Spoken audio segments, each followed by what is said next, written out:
wine growing in New Mexico is actually older than wine growing in California. Oh yes, yes. And again, we go back to the Catholic Church, and in their settlement of New Mexico in the late 1500s, early 1600s, they established their string of missions up and down the Rio Grande. Some of them associated with Indian Pueblos that had irrigation. Some were just places that were granted communal town land grants, such as Socorro.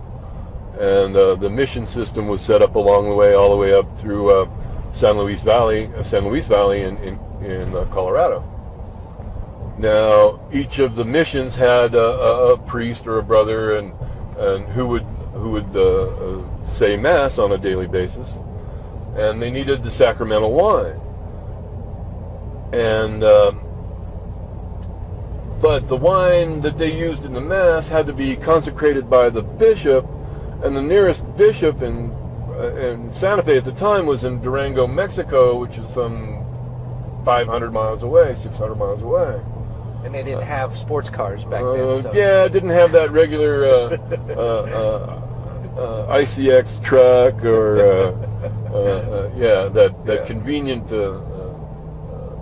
UPS delivery. Right. The wagon trains came up once a year, maybe twice a year, if things were good, and they would bring the wine.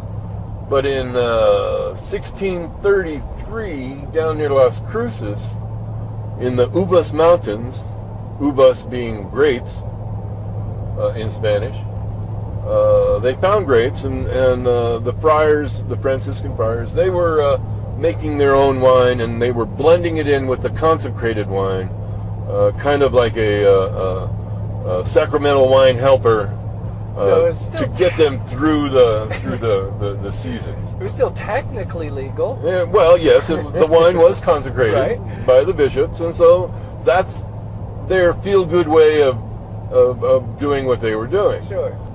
It wasn't until 1776 when King Carlos V set out some reformations of the New World. And included in that Reformation of 1774, it did take a while for the news to get to the New World. Right. They allowed the priests to bless the wine, so that they didn't need this the bishop consecration. And by that time, they also had a bishop in Santa Fe, so the bishop could also would perform the duties, but for the outlying missions, the priests could do their thing. Yeah. Now, in this Reformation of 1774, the king sent a letter and a new title, a viceroy, and they gave this young man named Dianza the title of viceroy of northern New Spain.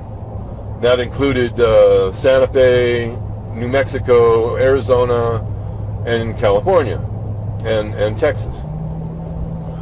And when the letter came to Santa Fe, the governor read the letter and the reformations, and part of the letter said that the governor of New Mexico was to send out expeditions to find California. They knew it was there, but they needed to fill in the gaps. Right. Now, in the manifest of these jornadas, they were required to take certain things from New Mexico that would help in the founding of the workings of California. And included in the manifest was uvas being grapes or grapevines. So these vines that the friars grew up around the missions from the 1600s, a good 100 years of viticulture in New Mexico, was being transported to California, where they did meet up with Junipero Serra in the mission of San Gabriel in Southern California, near what would today be Orange County or Disneyland. Okay. And then, so the grapevines that were brought over from this expedition, some of which came up through Mexico, some of which came from New Mexico, were cultivated in California, where they became the mission grape of California. Okay. The grape industry, wine industry in California started with grapevines that were cultivated here in New Mexico. Nice.